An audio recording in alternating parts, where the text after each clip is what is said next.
7 ગુજરાતનો અવાજ। નમસ્કાર દર્શક મિત્રો, i7 ન્યૂઝ ગુજરાતીની સાથે હું છું આપની સાથે પાયલ બામભણિયા। તો જોઈએ આજના મહત્વના સમાચાર।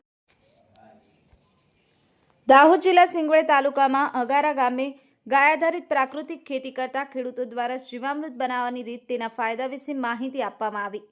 આજરોજ તારીખ 23/1/2026ના રોજ દાહોદ જિલ્લાના સિંગવડ તાલુકામાં અગારા ક્લસ્ટર અગારા ગામે CRP શ્રી બારૈયા શમસુભાઈ ખેડૂતોને જીવામૃત બનાવવા માટે માર્ગદર્શન આપતા જણાવે છે કે અગારા ગામમાંથી પ્રાકૃતિક ખેતી કરતા ખેડૂત શ્રી વસૈયા રમણભાઈ રૂપાભાઈ અને મછાર રામાભાઈ દીતાભાઈ વસૈયા મોતીભાઈ જેઓ શ્રીને પ્રાકૃતિક ખેતી કરવામાં ખૂબ જ રસ છે।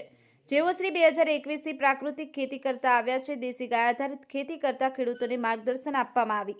નીલેશ વસિયાની સાથે cameraman Kalpeshbhai નિસરતા, i7 news Gujarati, Dahod.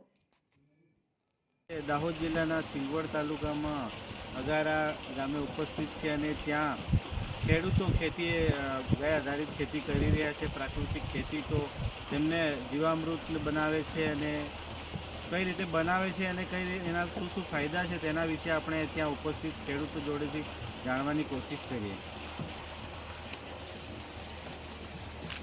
Dahod જિલ્લામાં સિંગવડ તાલુકા અને અગારા મુકામે પ્રાકૃતિક ખેતીમાં ખેડૂતોને જીવામૃત બનાવતા પછી માર્ગદર્શન આપીએ છીએ। ત્યારે અગારામાંથી પ્રાકૃતિક ખેતી કરતા ખેડૂતો મછાર રામાભાઈ દીતાભાઈ છે અને વસૈયા રમણભાઈ રૂપાભાઈ બારિયા છે અને શ્રી વસૈયા મોતીભાઈ વિરસિંહભાઈ ખેડૂતો પ્રાકૃતિક ખેતી કરે છે અને એમને પ્રાકૃતિક ખેતી વિશે જે જીવામૃત બનાવીએ છીએ ત્યારે અમે જીવામૃતની અંદર દેશી ગાયનું ગોબર છે 10 લીટર અને 10 કિલો જે દેશી ગાયનું પોદલા છે અને 1 કિલો માટી છે, 1 કિલો વેસણ છે અને 1 કિલો દેશી ગોળ છે। આ બધા જે સાધનિક વસ્તુઓ અમે બનાવી અને જીવામૃત બનાવીએ છીએ અને ખેડૂતોને માર્ગદર્શન આપીએ છીએ।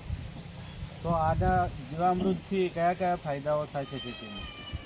જીવામૃતથી ખેડૂતો પ્રાકૃતિક ખેતીમાંથી જે લોકો યુરિયા DAP કેમિકલવાળી દવાઓ વાપરે છે આ આપણે બંધ કરાવી અને પ્રાકૃતિક ખેતી તરફ વાળીએ છીએ। એનાથી જે ખેડૂતોને જે આપણે રોગો થાય છે, ડાયાબિટીસ છે, કેન્સર છે, જે બ્લડ પ્રેશર છે, આ બધા રોગોમાંથી ખેડૂતોને ફાયદો અને રોગમુક્તિ મળે છે। એના માટે અમે પ્રાકૃતિક ખેતી કરીએ છીએ। તો મારા કેમેરામેનને કહીશ કે આ જે જીવામૃત બનાવે છે તેને દ્રશ્ય બતાવે।